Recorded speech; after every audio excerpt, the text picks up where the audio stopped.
Michelin គឺជាស្ត្រីវ័យក្មេងម្នាក់មកពីប្រទេសចិនបានធ្វើដំណើរទៅកាន់ប្រទេសអូស្ត្រាលីដោយមានក្តីសង្ឃឹមថាបរិញ្ញាបត្រពីសាកលវិទ្យាល័យល្បីមួយនឹងបើកផ្លូវអនាគតដ៏ភ្លឺស្វាងសម្រាប់នាងប៉ុន្តែជំនួសឲ្យភាពជោគជ័យជីវិតរបស់នាងត្រូវបានបញ្ចប់យ៉ាងអាថ៌កំបាំងបន្ទាប់ពីសាកសពរបស់នាងត្រូវបានរកឃើញអណ្ដែតនៅលើទឹកដូច្នេះចង់ដឹងថាតើករណីរបស់នាងមានសភាពដូចម្តេចខ្លះតោះយើងនាំគ្នាទៅស្វែងយល់សាច់រឿងលម្អិតនៃករណីនេះទាំងអស់គ្នា Michelin ដែលមានឈ្មោះពិតថា Mei Meilei កើតនៅក្នុងថ្ងៃទី29ខែមករាឆ្នាំ1991នៅឯទីក្រុងឈិនទូខេត្តស៊ីឈួនប្រទេសចិននាងគឺជាកូនស្រីតូចនៅក្នុងគ្រួសារហើយបានធំធាត់ឡើងជាស្ត្រីវ័យក្មេងដែលមានភាពឆ្លាតវៃនិងសមត្ថភាពខ្ពស់នៅពេលដែលនាងមានអាយុ17ឆ្នាំនាងត្រូវប្រឈមមុខនឹងការបាត់បង់ដ៏ធំបំផុតគឺឪពុករបស់នាងបានទទួលមរណភាពដោយសារជំងឺបន្ទាប់ពីឪពុករបស់នាងស្លាប់ម្ដាយរបស់នាងបានក្លាយទៅជាអ្នកដែលទទួលបន្ទុកគ្រប់យ៉ាងដើម្បីធ្វើឲ្យកូនស្រីមានអនាគតល្អគាត់បានខិតខំធ្វើការយ៉ាងលំបាកមិនថាការងារណាក៏ដោយគឺដើម្បីតែផ្គត់ផ្គង់ការសិក្សាឲ្យកូនស្រីខណៈពេលដែលម្ដាយរបស់នាងកំពុងតែខិតខំធ្វើការMichelle ក៏បានធ្វើឲ្យម្ដាយរបស់នាងខកចិត្តដែរនាងគឺជាសិស្សឆ្លាតខិតខំរៀនយ៉ាងខ្លាំងហើយលទ្ធផលសិក្សារបស់នាងតែងតែល្អឥតខ្ចោះបន្ទាប់ពីបញ្ចប់វិទ្យាល័យនៅក្នុងឆ្នាំ2009 Michelle បានបង្ហាញបំណងចង់សិក្សានៅប្រទេសអូស្ត្រាលីម្ដាយរបស់នាងបានគាំទ្រយ៉ាងពេញទំហឹងហើយបានចំណាយពេល2ឆ្នាំដើម្បីសន្សំប្រាក់ចុងក្រោយនៅឆ្នាំ2011 Michelle បានធ្វើដំណើរទៅកាន់ទីក្រុង Sydney ដើម្បីចូលរៀននៅក្នុងសាកលវិទ្យាល័យ University of Technology Sydney នៅទីនោះនាងរស់នៅជាមួយនឹងម្ដាយមីងរបស់នាងដែលខ្ញុំសូមហៅឈ្មោះគាត់ថាមីងលេងគាត់មានអាយុប្រហែលជា43ឆ្នាំនិងមានកូនស្រីម្នាក់អាយុ18ឆ្នាំទោះបីជានាងមិនមែនជាកូនផ្ទាល់ខ្លួនរបស់គាត់ក៏ដោយក៏មីងលេងស្រឡាញ់ Michelle ដូចជាកូនស្រីរបស់គាត់អញ្ចឹងប៉ុន្តែមួយឆ្នាំក្រោយមកស្ថានភាពក្នុងគ្រួសារក៏បានផ្លាស់ប្ដូរមីងលេងបានរៀបការជាមួយនឹងបុរសម្នាក់ដែលមានឈ្មោះថា Derek Barrett ដែលមានអាយុតិចជាងគាត់20ឆ្នាំ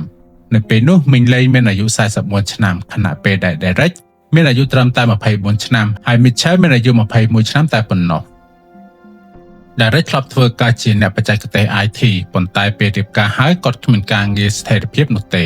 ដូច្នេះគាត់ក៏បានផ្លាស់មករស់នៅក្នុងផ្ទះរបស់មីងលេងនៅក្នុងរដ្ឋ New South Wales ដែលស្ថិតនៅប្រហែលជា6ម៉ាយពីសាកលវិទ្យាល័យរបស់ Michelle ចាប់តាំងពីពេលនោះទៅផ្ទះមួយនេះក្លាយទៅជាកន្លែងដែលមានមនុស្សរស់នៅ4នាក់អ្នកមីងលេងនិង Derek ជាមួយនឹង Michelle ហើយនិងប្អូនជីដូនមួយរបស់នាងគឺជាកូនស្រីរបស់មីងលេងនៅដំណាក់កាលដំបូងជីវិតរបស់ Michelle នៅអូស្ត្រាលីមើលទៅដូចជាកំពុងតែដំណើរការបានយ៉ាងល្អគ្រប់យ៉ាងហាក់ដូចជាកំពុងទៅតាមផ្លូវដ៏ត្រឹមត្រូវ Michelle អាចសម្របខ្លួនទៅនឹងបរិយាកាសថ្មីបានយ៉ាងលឿនអ្នករក្សាបានលទ្ធផលការសិក្សាល្អឥតខ្ចោះមានមិត្តភ័ក្តិច្រើនហើយថែមទាំងមានការងារបន្តិចបន្តួចធ្វើក្រៅម៉ោងថែមទៀតផងទំនាក់ទំនងរបស់នាងជាមួយនឹងគ្រួសារម្ដាយមីងរបស់នាងក៏មើលទៅសុខសាន្តនិងរលូនដូចជាគ្រួសារធម្មតាប៉ុន្តែនៅឆ្នាំ2016តែជាឆ្នាំចុងក្រោយនៃការសិក្សារបស់នាងគឺនៅថ្ងៃទី20ខែមេសាឆ្នាំ2016ម្ដាយមីងរបស់នាងបានចាកចេញពីទីក្រុងដើម្បីធ្វើដំណើរទៅបំពេញការងារហើយគ្រោងត្រឡប់មកវិញនៅថ្ងៃអាទិត្យទី24នៅថ្ងៃប្រហ័សទី21ខែមេសា Michelle បានទៅជួបមិត្តភ័ក្តិរបស់នាងនៅសាកលវិទ្យាល័យប្រហែលជាម៉ោងពេលបាយថ្ងៃត្រង់នាងបានជិះឡានក្រុងពីសាកលវិទ្យាល័យទៅកាន់មជ្ឈមណ្ឌលទិញទំនិញមួយកាមេរ៉ាសុវត្ថិភាពក្រោយមកបានបញ្ជាក់ថានាងពិតជាមានវត្តមាននៅទីនោះមែនហើយមើលទៅធម្មតាហើយនឹងស្ងប់ស្ងាត់ម៉ោង3រសៀលនាងក៏បានចាកចេញពីផ្សារហើយនៅម៉ោង 4:30 នាទីល្ងាចកាមេរ៉ាថតបានរូបភាពចុងក្រោយរបស់នាងនៅពេលដែលនាងចាកចេញពីស្ថានីយ៍រថភ្លើងនោះគឺជាពេលចុងក្រោយដែលមានគេឃើញនាងនៅស្ថានភាពធម្មតានិងនៅរស់នៅយប់ថ្ងៃនោះ Michelle នៅតែប្រើប្រាស់អ៊ីនធឺណិតនិងតាក់ទងជាមួយនឹងមិត្តភ័ក្តិតាមរយៈសារនិងទូរស័ព្ទរហូតដល់យប់ជ្រៅហើយបន្ទាប់មកនាងក៏បាត់ខ្លួនទៅដោយគ្មានដានសូម្បីតែបន្តិចនៅថ្ងៃអាទិត្យទី24ខែមេសា Derek ក៏បានទៅទទួលភរិយារបស់គាត់នៅឯស្ថានីយ៍ប៉ុន្តែពេលត្រឡប់មកផ្ទះវិញម្ដាយមីងរបស់គាត់ឃើញតែកូនស្រីរបស់នាងតែប៉ុណ្ណោះពេលគាត់សួរថាតើ Michelle នៅឯណាទាំង Derek ហើយនិងកូនស្រីរបស់គាត់បានឆ្លើយដូចគ្នាថាពួកគេមិនបានដឹងនោះទេបងប្អូនជីដូនមួយរបស់ Michelle បាននិយាយថានាងបានត្រឡប់មកផ្ទះតាំងពីថ្ងៃសុក្រហើយក៏មិនបានឃើញ Michelle ទៀតដែរខណៈពេលដែល Derek ក៏អះអាងដូចគ្នាថាគាត់មិនបានជួប Michelle តាំងពីថ្ងៃនោះផងដែរដោយសារតែគាត់គ្មានការងារធ្វើ Derek មានទម្លាប់គេងពេលថ្ងៃហើយភ្ញាក់ឡើងនៅពេលយប់ជីវិតបែបនេះធ្វើឲ្យពួកគេស្ទើរតែគ្មានពេលជួបគ្នានោះទេដំបូងឡើយម្ដាយមីងរបស់នាងបានព្យាយាមគិតថាប្រហែលជា Michelle ចេញទៅលេងឬនៅផ្ទះមិត្តភ័ក្តិប៉ុន្តែអារម្មណ៍មិនស្រួលក្នុងចិត្តមួយក៏ចាប់ផ្ដើមកើតឡើងនៅក្នុងប្រទេសអូស្ត្រាលីនេះ Mitchell មិនធ្លាប់ចេញទៅក្រៅពេញមួយយប់នោះទេហើយព្រឹកថ្ងៃច័ន្ទថ្ងៃទី25ខែមេសាមីងលេងក៏បានភ្ញាក់ឡើងហើយឃើញថាក្រែរបស់ Mitchell នៅតែដដែលពេលគាត់ចូលទៅក្នុងបន្ទប់អ្វីដែលគាត់ឃើញគឺបន្ទប់ស្អាតរហូតដល់ថ្នាក់គួរឲ្យខ្លាចស្អាតជាងធម្មតាដូចជាមានអ្វីមួយមិនប្រក្រតីគាត់ក៏បានព្យាយាមទូរស័ព្ទប៉ុន្តែទូរស័ព្ទត្រូវបានបិទពេលឆែក Facebook គាត់បានឃើញថាសារចុងក្រោយដែលនាងបង្ហោះគឺនៅថ្ងៃប្រហ័សសម្រាប់មនុស្សដែលសកម្មនៅលើបណ្ដាញសង្គមបែបនេះរឿងនេះគឺជារឿងមិនធម្មតាឡើយឥឡូវនេះម្ដាយមីងរបស់នាងជឿជាក់យ៉ាងច្បាស់ថាមានអ្វីមួយខុសប្រក្រតីបានកើតឡើងនាងក៏បានជំរុញឲ្យ Derek ទៅកាន់ស្ថានីយ៍ប៉ូលីសដើម្បីរាយការណ៍អំពីការបាត់ខ្លួនរបស់ Mitchell បន្ទាប់មកពួកគេក៏បានទៅស្ថានទូតចិនដើម្បីជូនដំណឹងថាកូនស្រីជនជាតិចិនម្នាក់បានបាត់ខ្លួនដោយគ្មានដែនសូម្បីតែបន្តិចអស់រយៈពេល3ទៅ4ថ្ងៃមកហើយ Derek បានប្រាប់ប៉ូលីសនិងមន្ត្រីស្ថានទូតថាចុងក្រោយដែលគាត់បានឃើញ Mitchell គឺនៅថ្ងៃប្រហ័សទី21ខែមេសាឆ្នាំ2016ខណៈពេលដែលម្ដាយមីងរបស់នាងបានបញ្យល់ថានាងទើបតែត្រឡប់មកផ្ទះវិញនៅថ្ងៃអាទិត្យនេះប៉ុន្តែនៅពេលដែលពួកគេកំពុងតែរវល់រាយការណ៍អំពីការបាត់ខ្លួនការពិតដ៏គួរឲ្យខ្លាចមួយបានកំពុងតែបង្ហាញខ្លួនមួយថ្ងៃមុនសាកសពរបស់ Mitchell ត្រូវបានអ្នកដំណើរមួយចំនួនរកឃើញនៅតំបន់ Snapper Point ដែលជាទីតាំងឆ្នេរសមុទ្រមួយដែលគ្រោះថ្នាក់និងមានថ្មមុតស្រួចដែលស្ថិតនៅចម្ងាយប្រហែលជា80ម៉ាយពីផ្ទះដែលនាងរស់នៅការរកឃើញសាកសពមិនស្គាល់អត្តសញ្ញាណនេះត្រូវបានផ្សាយនៅលើសារព័ត៌មានរួចទៅហើយនៅកន្លែងកើតហេតុអ្នកស៊ើបអង្កេតមិនបានរកឃើញវត្ថុផ្ទាល់ខ្លួនណាមួយឡើយដែលបញ្ជាក់អំពីអត្តសញ្ញាណរបស់នារីម្នាក់នោះហើយអ្វីដែលពួកគេមានគឺព័ត៌មានខ្លះៗតែប៉ុណ្ណោះនោះគឺជានារីជនជាតិអាស៊ីអាយុប្រហែលជា20ទៅ25ឆ្នាំកម្ពស់ប្រហែលជា1.70 ម៉ែត្រប៉ុន្តែអ្វីដែលធ្វើឲ្យរឿងនេះកាន់តែរន្ធត់គឺលទ្ធផលធ្វើពិសោធន៍ទៅលើសាកសពវាបានបង្ហាញថានាងមានរងរបួសនៅលើរាងកាយលើសពី30កន្លែងទោះបីជាមូលហេតុនៃការស្លាប់មិនទាន់ត្រូវបានប្រកាសជាសាធារណៈក៏ដោយប៉ុន្តែវាច្បាស់ថានេះមិនមែនជាគ្រោះថ្នាក់ធម្មតានោះទេពេលប៉ូលីសទទួលបានរបាយការណ៍បាត់ខ្លួនពួកគេក៏បាននាំមីងលេងទៅកាន់មន្ទីរពិសោធន៍សាកសពភ្លាមៗដើម្បីបញ្ជាក់អត្តសញ្ញាណការភ័យខ្លាចដ៏ធំបំផុតរបស់មីងលេងឥឡូវនេះបានក្លាយទៅជាការពិតសាកសពនោះគឺជាក្មួយស្រីរបស់គាត់ដែលមានឈ្មោះថា Mitchell Lane ការស្វែងរកក៏បានបញ្ចប់ប៉ុន្តែការស៊ើបអង្កេតទើបតែចាប់ផ្ដើមតែប៉ុណ្ណោះ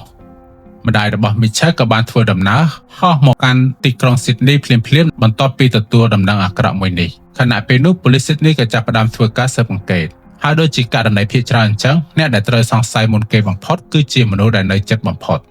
យោងតាមវីដេអូ CCTV Mitchell ត្រូវបានរកឃើញចុងក្រោយថានៅរស់នៅថ្ងៃប្រហ័សទី21ខែមេសានៅពេលនោះមីងលេងមិននៅក្នុងទីក្រុង Sydney នោះទេកូនស្រីរបស់នាងក៏មានសាក្សីបញ្ជាក់ថានាងបាននៅផ្ទះមិត្តភ័ក្តិរបស់នាងរហូតដល់ថ្ងៃសុក្រដូច្នេះមនុស្សតែម្នាក់ដែលនៅសល់ក្នុងបញ្ជីសង្ស័យគឺជា Derek បានផ្ដល់ចម្លើយថានៅថ្ងៃប្រហ័សទី21គាត់បានជួប Mitchell តែបន្តិចពួកគេក៏បានញ៉ាំអាហារជាមួយគ្នាហើយមើលទូរទស្សន៍បន្ទាប់មក Mitchell ក៏បានចូលទៅក្នុងបន្ទប់របស់នាងហើយ Derek ក៏ត្រឡប់ទៅអង្គុយមុខកុំព្យូទ័រដូចធម្មតានៅពេលជិតភ្លឺថ្ងៃសុក្រគាត់ក៏បានចូលគេងហើយភ្ញាក់ឡើងនៅរសៀលថ្ងៃទី22នៅពេលនោះ Mitchell មិននៅផ្ទះទៀតឡើយហើយគាត់គិតថានាងប្រហែលជាបានចេញទៅសាកលវិទ្យាល័យហើយនៅពេលយប់ Mitchell ក៏នៅតែមិនទាន់ត្រឡប់មកផ្ទះវិញ Derek បានអះអាងថាគាត់បានផ្ញើសារទៅសួរនាងថានាងនៅឯណាហើយមានសុវត្ថិភាពដែរឬអត់សារនោះត្រូវបានផ្ញើចេញប៉ុន្តែមិនទាន់បានបើកអាននៅឡើយទេប៉ុន្មានម៉ោងក្រោយមកគាត់ក៏បានចូលទៅគេងម្ដងទៀតរហូតដល់ថ្ងៃត្រង់ថ្ងៃសៅរ៍ទី23ខែមេសាឆ្នាំ2016 Derek ក៏បានភ្ញាក់ឡើងហើយឃើញថាគាត់នៅតែម្នាក់ឯងនៅក្នុងផ្ទះគាត់មិនប្រកាសទេថា Mitchell បានត្រឡប់មកផ្ទះហើយចេញទៅវិញឬនាងមិនបានត្រឡប់មកផ្ទះតាំងពីយប់ម្សិលមកម្ល៉េះគាត់បានផ្ញើសារទៅម្ដងទៀតប៉ុន្តែមិនមានការឆ្លើយតបឡើយអ្វីដែលគួរឲ្យចាប់អារម្មណ៍គឺ Derek បានសារភាពថាគាត់មានចេតនាមិនប្រាប់ប្រពន្ធរបស់គាត់អំពីការដែល Mitchell មិនបានត្រឡប់មកផ្ទះព្រោះគាត់គិតថានាងគឺជាមនុស្សពេញវ័យហើយប្រហែលជាកំពុងចេញទៅលេងឬលំហែកាយជាមួយនឹងមិត្តភ័ក្តិរហូតដល់ថ្ងៃអាទិត្យទី24ខែមេសាពេលមីងលេងត្រឡប់មកផ្ទះវិញគាត់ឃើញតែកូនស្រីរបស់គាត់តែប៉ុណ្ណោះដំបូងគាត់មិនមានការព្រួយបារម្ភអ្វីទេគាត់គិតថា Mitchell ប្រហែលជាទៅជាមួយនឹងមិត្តភ័ក្តិឬជាមួយនឹងមិត្តប្រុសរបស់នាងព្រោះមុននេះបន្តិចគាត់បានខ្ចី laptop របស់ Mitchell ហើយបានឃើញការជជែកគ្នានៅក្នុង Facebook របស់នាងជាមួយនឹងបុរសម្នាក់គាត់ជឿថា Mitchell កំពុងតែមានទំនាក់ទំនងស្នេហាជាមួយនឹងបុរសជនជាតិអូស្ត្រាលីម្នាក់ប៉ុន្តែគាត់មិនទាន់បានស្គាល់បុរសនោះនៅឡើយទេ ពេលសួរចម្លើយអ្នកស៊ើបអង្កេតបានដឹងរួចទៅហើយថានរណាគឺជាជនសង្ស័យសំខាន់ការសួរសំណួរមិនមែនជាការសួរធម្មតាទៀតទេប៉ុន្តែគឺជាការដាក់អន្ទាក់ដើម្បីរងចាំឲ្យគាត់ធ្វើកំហុសអ្នកស៊ើបអង្កេតបានស្នើឲ្យ Derek បញ្ចូលរឿងរ៉ាវម្ដងទៀតដោយលម្អិតជាងមុនជាពិសេសចំណុចដែលគាត់និយាយថាគាត់នៅម្នាក់ឯងនៅក្នុងផ្ទះនៅថ្ងៃសុក្រនិងថ្ងៃសៅរ៍ទោះបីជាកូនស្រីរបស់ប្រពន្ធគាត់បាននិយាយថានាងបានត្រឡប់មកផ្ទះតាំងពីថ្ងៃសុក្រនេះគឺជាការមិនស៊ីគ្នាលើកដំបូងហើយមានចំណុចមួយទៀតដែលគួរឲ្យសង្ស័យខ្លាំងគឺ Derek បាននិយាយថាគាត់ភ្ញាក់ឡើងនៅរសៀលថ្ងៃសុក្រនិងថ្ងៃសៅរ៍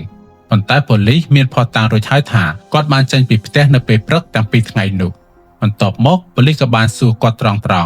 ប៉ុន្មានថ្ងៃចុងក្រោយនេះតើអ្នកបានទៅ Snapper Point ដែរឬទេ Derek បានបដិសេធមិនឆ្លើយហើយក៏បានស្នើសុំមេធាវីភ្លាមៗអាកប្បកិរិយានេះបានធ្វើឲ្យការសង្ស័យរបស់ប៉ូលីសកាន់តែខ្លាំងឡើងហើយនាំឲ្យមានការចាប់ខ្លួន Derek ភ្លាមៗថាជាជនសង្ស័យក្នុងការសម្លាប់ទៅលើ Mitchell ជាក់ស្ដែងមុនពេលសួរចម្លើយប៉ូលីសមានភស្តុតាងសំខាន់ៗនៅក្នុងដៃរួចបាត់ទៅហើយពួកគេបានតាមដានសញ្ញាទូរស័ព្ទរបស់មនុស្សទាំងអស់នៅក្នុងផ្ទះនោះលទ្ធផលបានបង្ហាញថាទូរស័ព្ទរបស់ Derek បានបង្ហាញខ្លួននៅ Snapper Point នៅព្រឹកថ្ងៃអាទិត្យទី24ខែមេសាត្រឹមតែ1ម៉ោងកន្លះប៉ុណ្ណោះមុនពេលសាកសពរបស់ Mitchell ត្រូវបានរកឃើញ Derek ដែលអះអាងថានៅថ្ងៃអាទិត្យគាត់ចេញពីផ្ទះតែដើម្បីទៅយកប្រពន្ធរបស់គាត់ត្រូវបានបំផ្លាញទាំងស្រុងដោយភស្តុតាងដែលប៉ូលីសមានវីដេអូកាមេរ៉ា CCTV នៅស្ថានីយ៍ប្រេងឥន្ធនៈទាំងអស់តាមផ្លូវពីផ្ទះរបស់ពួកគេទៅកាន់ Snapper Point ហើយពួកគេបានរកឃើញវីដេអូមួយដែលបង្ហាញថា Derek នៅស្ថានីយ៍ប្រេងមួយក្បែរតំបន់នោះគាត់ត្រូវបានគេឃើញថាកំពុងតែចាក់ប្រេងរថយន្តហើយទិញភេសជ្ជៈមួយជាមួយនឹងភស្តុតាងដ៏ច្បាស់លាស់នេះ Derek ត្រូវបានបង្ខំឲ្យជាប់ចំណុចដែលមិនអាចគេចខ្លួនបានប៉ុន្តែអ្វីដែលគួរឲ្យភ្ញាក់ផ្អើលគឺគាត់មិនទទួលសារភាពហើយក៏មិនបានបដិសេធផងដែរគាត់គ្រាន់តែនិយាយថាគាត់មិនចាំអ្វីទាំងអស់គាត់បាននិយាយបន្តទៀតថាគាត់មានបញ្ហាការចងចាំដោយសារតែការប្រើប្រាស់សារធាតុញៀនកាលពីអតីតកាលនៅពេលនោះ Derek នៅតែព្យាយាមគេចវេះនិងបដិសេធមិនសារភាពដូច្នេះប៉ូលីសបានដកហូតទូរស័ព្ទរបស់គាត់ហើយផ្ញើទៅអ្នកជំនាញដើម្បីស្ដារទិន្នន័យឡើងវិញទាំងអស់លទ្ធផលបានបង្ហាញការពិតដ៏គួរឲ្យរន្ធត់មួយ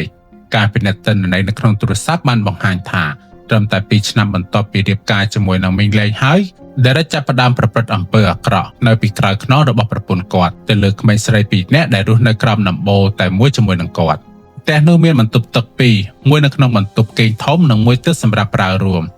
ហើយនៅក្នុងបន្ទប់ទឹកប្រើរួមនោះ Derek បានដាក់កាមេរ៉ាលួចថតមួយដើម្បីថតវីដេអូកូនស្រីរបស់ប្រពន្ធគាត់នៅពេលដែលនាងកំពុងតែងូតទឹកប៉ូលីសបានរកឃើញវីដេអូមួយដែលមានរយៈពេល15នាទីថតនៅខែកញ្ញាឆ្នាំ2014បង្ហាញអំពីកូនស្រីរបស់មីងលេងនៅក្នុងបន្ទប់ទឹកនៅក្នុងវីដេអូផ្សេងទៀត Derek បានថតខ្លួនឯងចូលទៅក្នុងបន្ទប់គេងរបស់នាងឈរនៅក្បែរគ្រែខណៈពេលដែលនាងកំពុងតែគេងប៉ុន្តែ Derek បានផ្លាស់ប្ដូរការចាប់អារម្មណ៍របស់គាត់ទៅលើ Mitchellប៉ូលីសបានរកឃើញវីដេអូមួយដែលមានរយៈពេល30នាទីដែលថត Mitchell នៅក្នុងបន្ទប់ទឹកហើយវីដេអូផ្សេងៗទៀតបង្ហាញថាគាត់បានចូលទៅក្នុងបន្ទប់គេងរបស់នាងមើលនាងគេងនៅក្នុងភាពងងឹតលើសពីនេះទៅទៀតទូរស័ព្ទរបស់គាត់មានរូបភាពជាច្រើនរបស់កូនស្រីរបស់គាត់ហើយនិង Mitchell ប៉ុន្តែភស្តុតាងដែលគួរឲ្យឈឺចាប់បំផុតគឺរូបភាពចំនួន17សន្លឹកដែលបានកត់ត្រាថ្ងៃចុងក្រោយនៃជីវិតរបស់ Mitchellដោយតែបាននិយាយកាលពីមុនអញ្ចឹង Mitchell ត្រូវបានរកឃើញចុងក្រោយនៅម៉ោងប្រហែលជា5ល្ងាចថ្ងៃប្រហ័សទី21ខែមេសាឆ្នាំ2016នៅយប់នោះនាងនៅតែសកម្មនៅលើ Facebook និយាយជាមួយនឹងមិត្តភ័ក្តិផ្ញើសារនិងទូរស័ព្ទរហូតដល់ជិតពាក់កណ្ដាលអាធ្រាត្របន្ទាប់ពីយប់នោះមកការតាក់ទងទាំងអស់ត្រូវបានផ្អាកភ្លាមៗមិនមាននរណាម្នាក់បានឮពីនាងម្ដងទៀតនោះទេនៅយប់នោះផ្ទាល់ Derek បានសម្រេចចិត្តអនុវត្តផែនការអាក្រក់របស់គាត់ទៅលើ Mitchell នៅថ្ងៃនោះមានតែពួកគេតែ2នាក់តែប៉ុណ្ណោះនៅក្នុងផ្ទះយោងតាមភស្តុតាងរូបថតដែលត្រូវបានស្ដារឡើងវិញពីទូរស័ព្ទរបស់ Derek គេជឿថានៅព្រឹកមុនថ្ងៃសុក្រទី22ខែមេសាឆ្នាំ2016 Derek បានចូលទៅក្នុងបន្ទប់របស់ Mitchell ខណៈពេលដែលនាងកំពុងតែគេងលក់ហើយក្នុងរយៈពេលខ្លីប៉ុណ្ណោះគាត់បានវាយប្រហារនាងដោយមិនឲ្យនាងមានឱកាសការពារគាត់ក៏បានបិទមាត់នាងហើយចងរាងកាយរបស់នាងរូបថតជាច្រើនសន្លឹកបង្ហាញថា Mitchell នៅមានជីវិតប៉ុន្តែស្ថិតនៅក្នុងសភាពដ៏គួរឲ្យរន្ធត់នាងនៅលើគ្រែត្រូវបានគេចងកំពុងតែយំហើយភ្នែកពោពេញទៅដោយភាពភ័យខ្លាចរូបថតទាំង17សន្លឹកនេះបានបញ្ជាក់ថា Mitchell នៅតែមានជីវិតរហូតដល់ព្រឹកថ្ងៃសុក្រប៉ុន្តែអ្នកស៊ើបអង្កេតមិនអាចបញ្ជាក់បានថាតើនាងត្រូវបានសម្លាប់នៅពេលណានោះទេតាមការបញ្ជាក់របស់កូនស្រីរបស់មីងលេងបានឲ្យដឹងថានៅម៉ោងប្រហែលជា4ល្ងាចនាងបានត្រឡប់មកផ្ទះវិញ នាងក៏បានចូលទៅមើលបន្ទប់របស់ Mitchell បន្តិចប៉ុន្តែមិនបានឃើញ Mitchell នៅទីនោះឡើយបន្ទាប់មកនាងក៏បានចូលទៅក្នុងបន្ទប់របស់ខ្លួនឯងដើម្បីសម្រាកហើយចេញពីផ្ទះវិញនៅម៉ោងប្រហែលជា 7 យប់ក្នុងរយៈពេល 3 ម៉ោងនោះនាងមិនបានសង្កេតឃើញអ្វីចម្លែកណាមួយឡើយ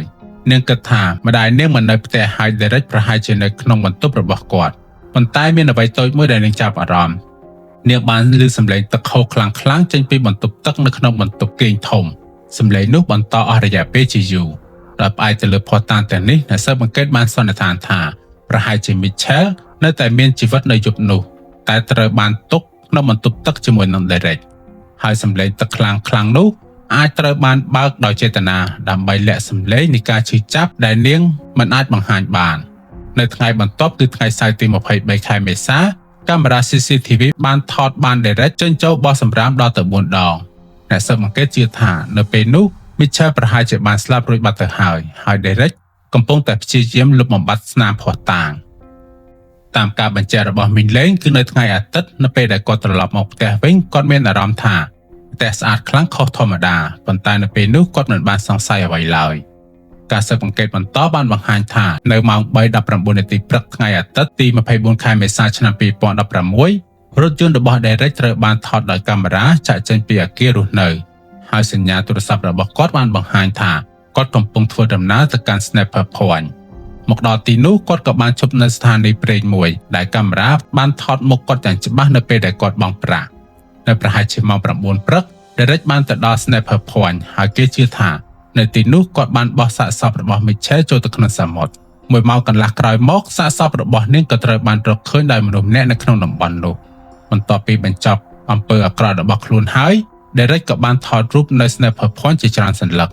រូបភាពទាំងនោះមិនបានជួយគាត់ឡើយផ្ទុយទៅវិញវាបានក្លាយទៅជាភស្តុតាងដែលបង្ហាញកំហុសរបស់គាត់កាន់តែច្បាស់បន្ទាប់មកគាត់ក៏បានបើកឡានត្រឡប់ទៅវិញឈប់នៅផ្ទះឪពុកម្ដាយរបស់គាត់ជាមុនសិនហើយត្រឡប់មកផ្ទះរបស់ខ្លួនបន្តិចមុននឹងទៅស្ថានីយ៍រថភ្លើងដើម្បីទៅយកប្រពន្ធរបស់គាត់នៅចំពោះមុខភស្តុតាងដែលមិនអាចបដិសេធបាន Derek បានសារភាពដោយទឹកមុខស្ងប់ស្ងាត់គ្មានអារម្មណ៍អ្វីទាំងអស់គាត់បាននិយាយថាគាត់គ្រាន់តែចង់លេងសប្បាយជាមួយនឹងក្មួយស្រីរបស់ប្រពន្ធរបស់គាត់តែប៉ុណ្ណោះគាត់បានទទួលស្គាល់ថាគាត់បានធ្វើអំពើអាក្រក់ទៅលើរាងកាយរបស់ Mitchell ចាប់តាំងពីព្រឹកមុនថ្ងៃសុក្ររហូតដល់ព្រឹកថ្ងៃសៅរ៍គាត់បាននិយាយទៀតថានៅពេលនោះ Mitchell បានដោះដៃរបស់នាងបានហើយវាបានធ្វើឲ្យគាត់មានការភ័យខ្លាចយ៉ាងខ្លាំងក្នុងស្ថានភាពនោះគាត់ក៏បានចាប់នាងហើយបង្អាក់ដង្ហើមរបស់នាងរហូតដល់នាងបាត់បង់ជីវិតចំពោះរបួសជាច្រើននៅលើរាងកាយ Derek បាននិយាយថាវាបណ្ដាលមកពីការបោះសាកសពចូលទៅក្នុងសមុទ្រហើយប៉ះទង្គិចជាមួយនឹងថ្មមុតគាត់បាននិយាយទៀតថាគាត់មិនមានបំណងសម្លាប់នាងនោះទេវាគឺជាសកម្មភាពដែលកើតឡើងដោយសារតែការភ័យខ្លាចតែប៉ុណ្ណោះប៉ុន្តែការបញ្យល់នេះមិនត្រឹមតែមិនសមហេតុផលនោះទេតែវាគឺជាការប្រមាថចំពោះជីវិតរបស់ជនរងគ្រោះផងដែរ Derek Barrett ត្រូវបានចោទប្រកាន់ជាផ្លូវការចំនួន 27 ករណីរួមមានការថតរូបឯកជនដោយខុសច្បាប់ការវាយប្រហារនិងការសម្លាប់ទៅលើ Mitchell ប៉ុន្តែគាត់មិនត្រូវបានចោទពីបទរំលោភផ្លូវភេទនោះទេព្រោះការពិនិត្យសពមិនបានរកឃើញភស្តុតាងដោយផ្ទាល់ឡើយប៉ុន្តែរឿងមួយដែលច្បាស់នោះគឺ Derek មិនមែនជាឧក្រិដ្ឋជនធម្មតានោះទេបើគាត់មិនត្រូវបានចាប់ខ្លួនទាន់ពេលជនរងគ្រោះបន្ទាប់អាចជាកូនស្រីរបស់ប្រពន្ធគាត់ផ្ទាល់ឬប្រហែលជាជនរងគ្រោះផ្សេងទៀតសាវនាកាបានចាប់ផ្ដើមនៅខែតុលាឆ្នាំ 2017 មេធាវីការពារក្តីបានព្យាយាមបង្វែរទិសដោយនិយាយថាអំពើរបស់គាត់បណ្ដាលមកពីអតីតកាលដ៏ឈឺចាប់ប៉ុន្តែអ្នកជំនាញផ្លូវចិត្តបានបញ្ជាក់យ៉ាងច្បាស់ថា Derek មានស្មារតីធម្មតាហើយដឹងច្បាស់អំពីអំពើរបស់ខ្លួនម្ដាយរបស់ Mitchell បានទាមទារឲ្យផ្ដន្ទាទោសអតីតបរមានៅថ្ងៃទី 13 ខែធ្នូឆ្នាំ 2017 តុលាការបានសម្រេចផ្ដន្ទាទោស Derek ឲ្យជាប់ពន្ធនាគារ 46 ឆ្នាំជាមួយនឹងរយៈពេលអបបរមា 34 ឆ្នាំមុននឹងអាចសម្ដោះលែងបានមើលទៅហាក់ដូចជាយុត្តិធម៌បានឈានដល់ចំណុចបញ្ចប់ហើយប៉ុន្តែរឿងនេះមិនទាន់បានបញ្ចប់នៅឡើយទេជាច្រើនឆ្នាំក្រោយមកមានការអាប់ដេតមួយដែលគួរឲ្យភ្ញាក់ផ្អើលហើយចម្លែកយ៉ាងខ្លាំងមានថ្ងៃមួយស្ត្រីម្នាក់បានដើរចូលទៅក្នុងស្ថានីយ៍ប៉ូលីសនាងបានយក flash drive មួយដែលជារបស់ម្ដាយវ័យចំណាស់របស់នាងដែលកំពុងតែរងជំងឺភ្លេចភ្លាំងនាងហើយនិងម្ដាយរបស់នាងរស់នៅអាផាតមិនប្រហែលជា 6 ម៉ាយល៍ពីផ្ទះរបស់មីងលេងពួកគេមិនស្គាល់ Mitchell ឬ Derek ឡើយដោយសារតែការចងចាំមិនល្អម្ដាយរបស់នាងមិនអាចបញ្យល់បានទេថា flash drive នោះបានមកពីណានៅពេលដែលនាងបើកមើលឯកសារនៅក្នុង flash drive នោះ អ្វីដែលបង្ហាញនៅលើអេក្រង់ធ្វើឲ្យនាងមានការរន្ធត់ចិត្តយ៉ាងខ្លាំងពេលប៉ូលីសពិនិត្យមើលវីដេអូពួកគេបានស្គាល់មនុស្សនៅក្នុងវីដេអូនោះភ្លាមៗហើយម្នាក់នោះគឺជា Derek នៅក្នុងវីដេអូដែលមានរយៈពេល60នាទីគាត់ត្រូវបានថតកំពុងតែប្រព្រឹត្តអំពើអាក្រក់ទៅលើ Mitchell ម្ដងហើយម្ដងទៀតចាប់ពីព្រឹកមុនថ្ងៃសុក្ររហូតដល់ព្រឹកថ្ងៃសៅរ៍ឆ្នាំ2016វាបានបង្ហាញថាក្រៅពីក្នុងបន្ទប់ទឹក Derek ក៏បានដាក់កាមេរ៉ាសម្ងាត់នៅក្នុងបន្ទប់របស់ Mitchell ផងដែរដើម្បីថតទុកអំពើអាក្រក់របស់គាត់តាមរបាយការណ៍ម្ដាយរបស់ Mitchell ហើយនិងអ្នកមីលេងបានសន្លប់បន្ទាប់ពីឃើញវីដេអូនោះហើយដោយសារតែមានភស្តុតាងថ្មីនេះ Derek ត្រូវបាននាំទៅកាន់តុលាការម្ដងទៀតលើកនេះក៏ត្រូវប្រឈមមុខពីបទចោទថ្មីពាក់ព័ន្ធនឹងអំពើរំលោភផ្លូវភេទនៅខែមិនិនាឆ្នាំ2021តុលាការបានបន្ថែមទោស20ឆ្នាំទៀតប៉ុន្តែចៅក្រមបានសម្រេចទោសថ្មីនេះអនុវត្តព្រមគ្នាជាមួយនឹងទោសចាស់ដូច្នេះមានន័យថាទោសសរុបនៅតែជាការផ្ដន្ទាទោស46ឆ្នាំដដែលការផ្លាស់ប្ដូរតែមួយគត់គឺថ្ងៃដែលអាចស្នើសុំការដោះលែងត្រូវបានបញ្ជាពេល2ឆ្នាំបន្ថែមទៀតឥឡូវនេះ Derek អាចដាក់ពាក្យស្នើសុំដោះលែងបាននៅក្នុងឆ្នាំ2048នៅពេលដែលគាត់មានអាយុ60ឆ្នាំ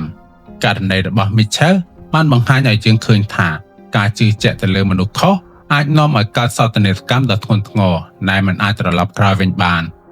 ក្រោមរូបភាពនៃទំនាក់ទំនងដែលមើលទៅធម្មតាពេលខ្លះអាចមានការលាក់បាំងអំពើអាក្រក់ដែលមនុស្សជុំវិញខ្លួនមិនងាយសង្កេតឃើញករណីនេះគឺជាសារដាស់តឿនដ៏សំខាន់មួយឲ្យយើងចេះប្រុងប្រយ័ត្នចំពោះមនុស្សដែលយើងទុកចិត្តនិងកុំមើលរំលងសញ្ញាអាសន្នតូចៗនៅក្នុងទំនាក់ទំនងការយកចិត្តទុកដាក់និងការសម្រេចចិត្តដោយប្រុងប្រយ័ត្នអាចជួយការពារខ្លួនឯងនិងមនុស្សដែលយើងស្រឡាញ់បានពីសោកនាដកម្មដែលអាចកើតឡើងដោយមិននឹកស្មានដល់ហើយករណីសម្រាប់ថ្ងៃនេះក៏បានមកដល់ទីបញ្ចប់ដែរតើអ្នកទាំងអស់គ្នាយល់ឃើញដូចម្តេចដែរចំពោះករណីមួយនេះសូមជួយបញ្ចេញមតិយោបល់អ្នកទាំងអស់គ្នានៅក្នុង comment ខាងក្រោមឲ្យខ្ញុំបាទបានដឹងផងហើយបើសិនជាមានកំហុសឆ្គងត្រង់ចំណុចណាមួយក៏សូមជួយខន្តីអភ័យទោសមួយវិញទៀតកុំភ្លេចជួយ like subscribe channel របស់ខ្ញុំផងដើម្បីឲ្យខ្ញុំនឹងមានទឹកចិត្តបន្តផលិតវីដេអូជូនអ្នកទាំងអស់គ្នាបន្ថែមទៀតបាទសូមអរគុណហើយយើងនឹងជួបគ្នានៅក្នុងវីដេអូក្រោយ